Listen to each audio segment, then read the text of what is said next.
Been called to this toilet constantly overflowing. Somebody's wedged that with a knife. This is a part 3 ball valve. I think these are tank fed in here. There's no pressure on them. Oh, the arm's almost like it's... Don't know what's going on with that.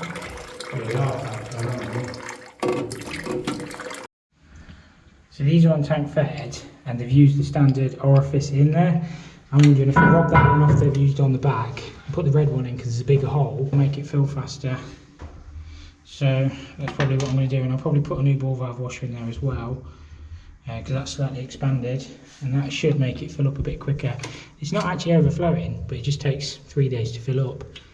See how small that hole is in there compared to the red one. So the red one's always used to get sent out as low pressure ones for the old tank fed supplies, which is exactly what this is.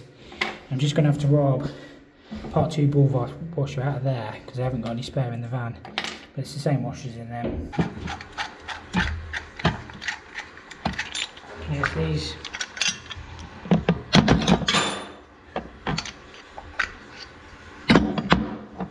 See the difference between that and that? It's expanded. It's filling up about 10 times quicker than it was. Just make sure it shuts off. So yeah, happy with that. You're not going to get it much better.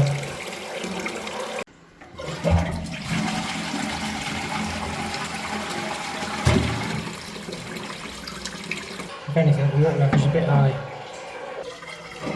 Just lower it a little bit. To adjust these, it's just, you can either twiddle it on that screw, it just tightens it against the pin to knock the arm off. I've been called to this job.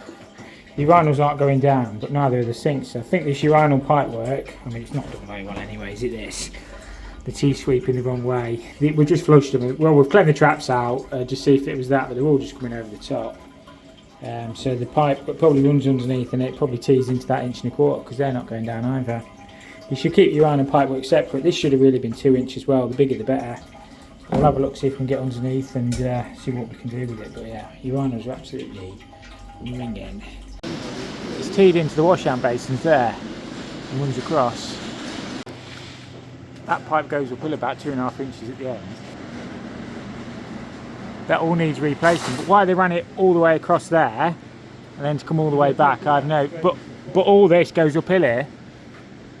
I'm swapping out all these. Well, we're in a care home and the showers were thermostatic, but they're not passing a drop test. So when we switch on the hot, it shouldn't allow any water to pass through. So that should stop. So that's passed its drop test. So if the cold or the filter or anything went wrong inside the shower, it's not going to allow scalding hot water to come through. Unfortunately, the old ones have left the thing, so I'm going to go pick some grey silicone up. I think I've got 6 or 7 to change. But yeah, that one's passing a drop test, which is excellent. Luckily on this one we've got isolators with strainers. When we turn the cold back on, it should then allow that shower to operate as it should. And we'll check the temperatures. So on this side, they've asked for a maximum temperature of 39, 37, 38, 38.2, 38, 38.6. So it's about 38.6. It peaked at 38.8. So yeah, that's somewhere in the ballpark, 38.9. We're somewhere close there, so we're happy with that. None of these are passing a drop test, so we've been asked to change them.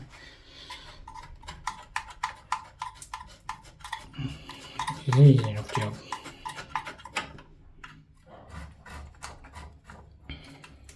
These Monument olive cutters make life so much easier. Just look over your olive. I don't know if I can do it one-handed, left-handed, and just squeeze. It takes the olive straight off, and we can put the new one on there then. Beautiful. That will not damage the pipe either, so we've got a nice clean pipe for the new nut and olive to go on.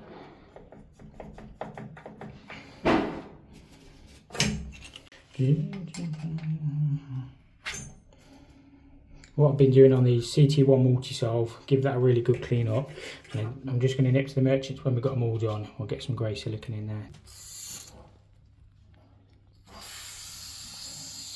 I don't know where the lid thing's gone from a multi-solve. the odd bit on there. Give that a real good scrub. That'll clean that off lovely. Using these Inter TMV3 ones, so these inside here, it's got check valves built into the tails, so we don't need that bit because we're top piping. That bit pops off and then they just screw straight into the side. I've just put a little mark indicating the top and the bottom of the shower. You just need to screw that plate on the wall then. Probably the most important bit that everybody always forgets, put a little bit of silicone where you drill your holes in the shower, because then any water can't get behind. A little bit of JetBlue in my life. Not a lot, just a smear to help it seal around the olive. They just clamp on with the Allen keys, and then we just got to tighten them nuts up, and that's sorted.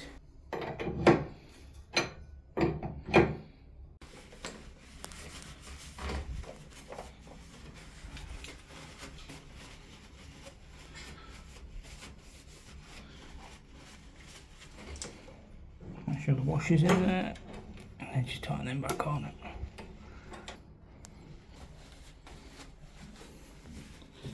We'll give it a go. Always turn your hot on first to check your DFT. Make sure we've got no leaks as well, and then this should stop. As soon as it gets up to temperature, it should cut out, which it has. Perfect. Then we can turn the cold on. Well, I can leave it like that. It'll cut out again, and then we'll get the cold on. It should come back on, which it has. That's the closest grey they had. So that's what it's getting.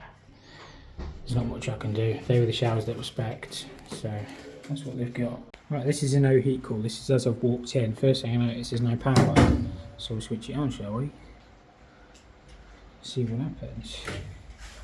Standard oil boiler, drop weight 5 valve, burner.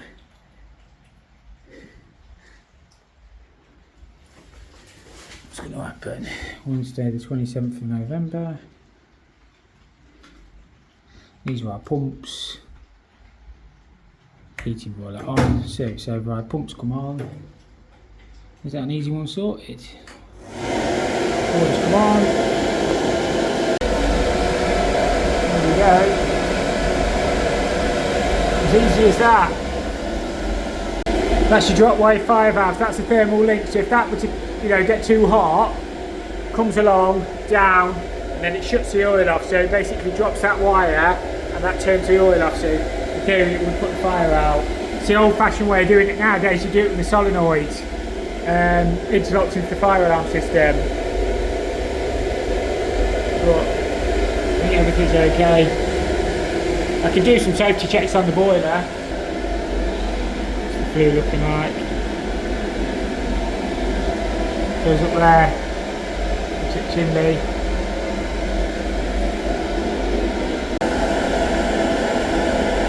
Serviced in June, 12.1 CO2s, too bad.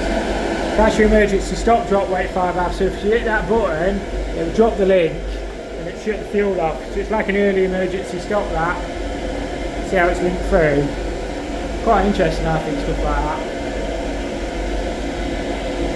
This job's no hot water, plenty of hot water to the blender.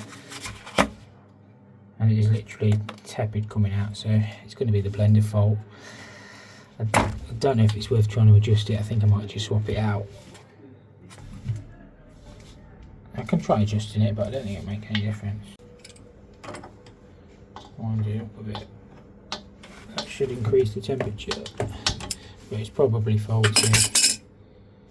I'll run the tap and see if anything comes out that's really hot there. It's cold. Made no real difference, so I'm just gonna swap this out. That hot had been knocked nearly off anyway.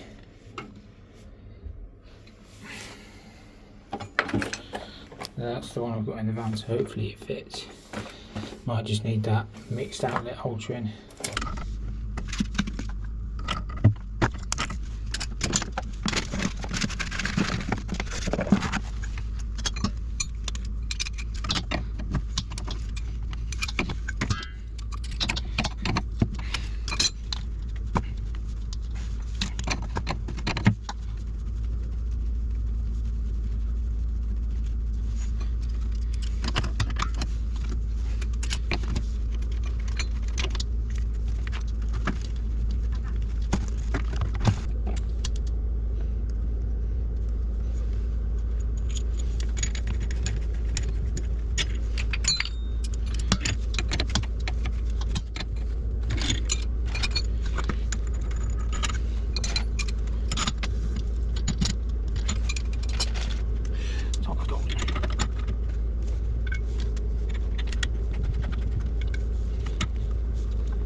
check the temperature.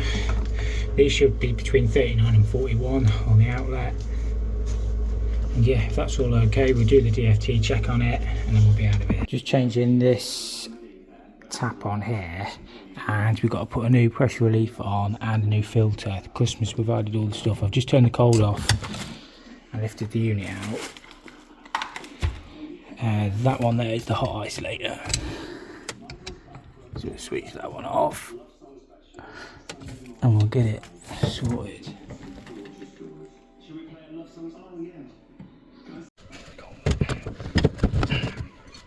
Let's go for tap.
That's got the boiling part connected back up. They're hot and the cold. I'm going to use male lines on there, and we're just going to have to bend, try and break that angle a little bit on the hot. I mean, it's coming through the base unit like that, so I'll kick a couple of bits of copper straight up into there and then get them connected up. That thing's just a filter indicator, so it just beeps down after 6 months. Got new filters put on, and then they've got this bit here as well to change, which looks like a straight swap, the one they've got.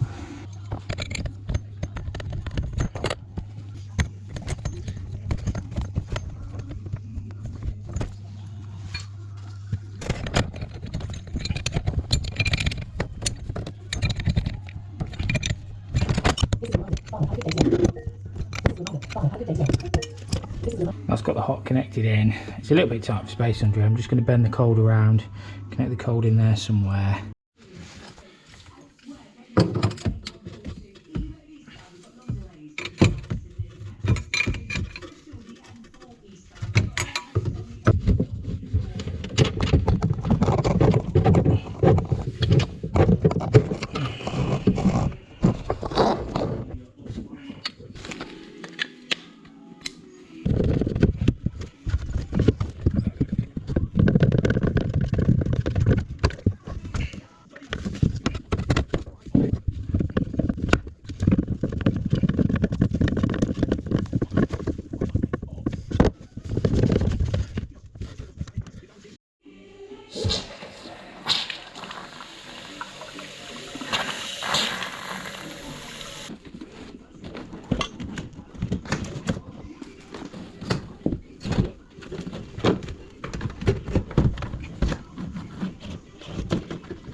It's all a bit tight under there, but as long as we've got no leaks, we should be good.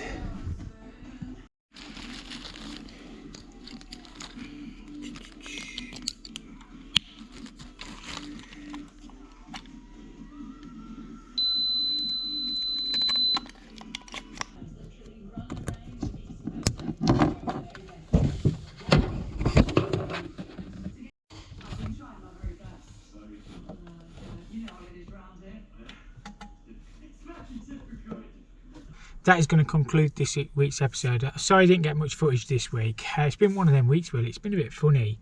I've had about 5 boilers that ran out of oil. Just a case of pulling it back through and checking filters and stuff. Some weeks you go, well, some months you go without doing any of them, and then it's funny, just had 5 in a week. So what else have I been doing? I've been busy. It's been really busy actually.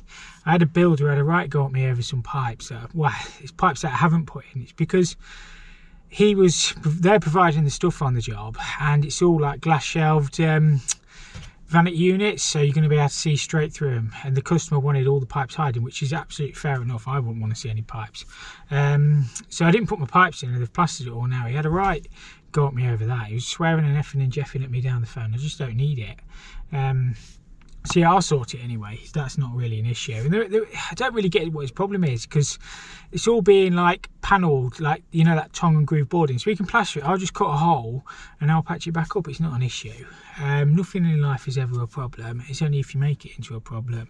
What we got coming up, I'm not sure what next week's video is going to be. We have entered in for the soapbox race again this year, so I might include a little bit of the actual build of the soapbox as well. I know that won't be plumbing related content, but I know a few people said last year they'd like to have seen it, so I might do that this year. And obviously I'll film the event, see how that goes. So that's in the summer this year. It should be a lot better, because last year it was September and the weather wasn't very good on the day. So yeah, looking forward to that.